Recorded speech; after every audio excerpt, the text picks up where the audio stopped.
ജനനായകൻ ജനുവരി 9 പൊങ്കൽ റിലീസായി തിയേറ്ററിലെത്തേണ്ട സിനിമയായിരുന്നു.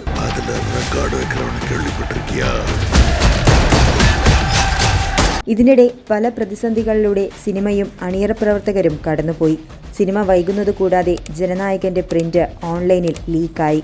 ഈ പ്രശ്നങ്ങൾക്കിടയിലും വിജയ് തന്റെ രാഷ്ട്രീയത്തിൽ പത്തരമാറ്റായി ശോഭിച്ചു. വെറും 2 വർഷങ്ങൾ മാത്രം പാരമ്പര്യമുള്ള TVK എന്ന പാർട്ടിയിലൂടെ അദ്ദേഹം തമിഴ്നാടിന്റെ മുഖ്യമന്ത്രിയായി. തമിഴ്നാട് തലൈവറായി വിജയ് മാറിയതോടെ ജനനായകന്റെ അനിശ്ചിതത്വങ്ങളെല്ലാം അവസാനിക്കാൻ പോകുന്നു എന്ന പ്രതീക്ഷ ആരാധകർക്കിടയിൽ ശക്തമായിരുന്നു. ഇപ്പോൾ വീണ്ടും വിജയുടെ ജനനായകൻ എത്തുമെന്ന പ്രതീക്ഷകൾക്ക് ശക്തിയേറുകയാണ്. ജൂലൈ അവസാനത്തോടെ സിനിമ റിലീസാകുമെന്ന തരത്തിലുള്ള വാർത്തകളാണ് ഇപ്പോൾ പുറത്തുവരുന്നത്. സെൻസർ അനുമതി ഉടൻ തന്നെ ലഭിക്കുമെന്നാണ് കരുതുന്നത്.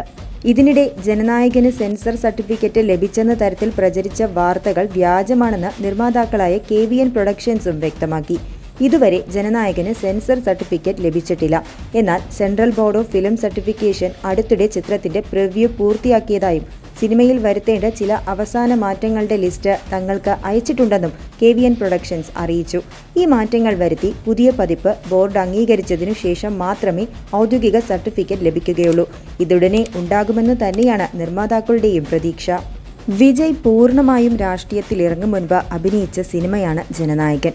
ഒരുപക്ഷെ ഈ പ്രശ്നങ്ങളൊന്നുമില്ലാതെ ജനുവരിയിൽ സിനിമയുടെ റിലീസ് നടന്നിരുന്നുവെങ്കിൽ മുഖ്യമന്ത്രിയായ വിജയുടെ സിനിമ എന്നൊന്ന് ഉണ്ടാകുമായിരുന്നില്ല. ഇപ്പോൾ മുൻ തമിഴ്നാട് മുഖ്യമന്ത്രിയായിരുന്ന MGRനെ പോലെ മുഖ്യമന്ത്രിയായ ശേഷം വിജയുടെ സിനിമ റിലീസിനെത്തുകയാണ്. ആ ഓൺ ലാസ്റ്റ് ഡാൻസിനായി പ്രതീക്ഷയോടെ കാത്തിരിക്കുകയാണ് ആരാധകരും. സിനിമ വിട്ടിറങ്ങിയ രാഷ്ട്രീയത്തിൽ തന്റെ കണക്കുകൂട്ടലുകൾ പോലെ ശോഭിച്ചുവെങ്കിലും വിജയ് ആരാധകർക്ക് ഇന്നും ഉൾക്കൊള്ളാനായിട്ടില്ല അദ്ദേഹത്തിന്റെ സിനിമയിൽ നിന്നുള്ള പടിയിറക്കം.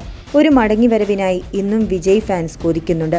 മുഖ്യമന്ത്രി വിജയ് അങ്ങനെയൊരു തീരുമാനം കൈക്കൊള്ളും എന്ന് യാതൊരു പ്രതീക്ഷയും ഇനി അവശേഷിക്കുന്നില്ല. എങ്കിലും ജനനായകന്റെ OTT റൈറ്റ്സ് ഉൾപ്പെടെ സ്വന്തമാക്കാൻ ഇപ്പോൾ വൻ ഡിമാൻഡാണ് എന്നാണ് കേൾക്കുന്നത്. ഒരുപാട് ആൾക്കാർ ലീക്ഡ് പ്രിന്റ് കണ്ടിട്ടുണ്ടെങ്കിലും അതൊന്നും ജനനായകന്റെ തിയേറ്റർ റിലീസിനെ ബാധിക്കില്ല എന്ന് തന്നെയാണ് വിശ്വസിക്കുന്നത്. ആ മാസ് ആക്ഷൻ ഹീറോയുടെ അവസാന ചിത്രമെന്ന നിലയ്ക്ക് ഇതുവരെയുള്ള തമിഴ്നാട് ബോക്സ് ഓഫീസ് റെക്കോർഡുകളെല്ലാം ജനനായകൻ മറികടക്കാനുള്ള സാധ്യതയും ഏറെയാണ്. കൂടാതെ മുഖ്യമന്ത്രി വിജയുടെ സിനിമ എന്ന പ്രത്യേകത, റിയൽ ഹീറോ ഇപ്പോൾ റിയൽ ഹീറോയാണല്ലോ.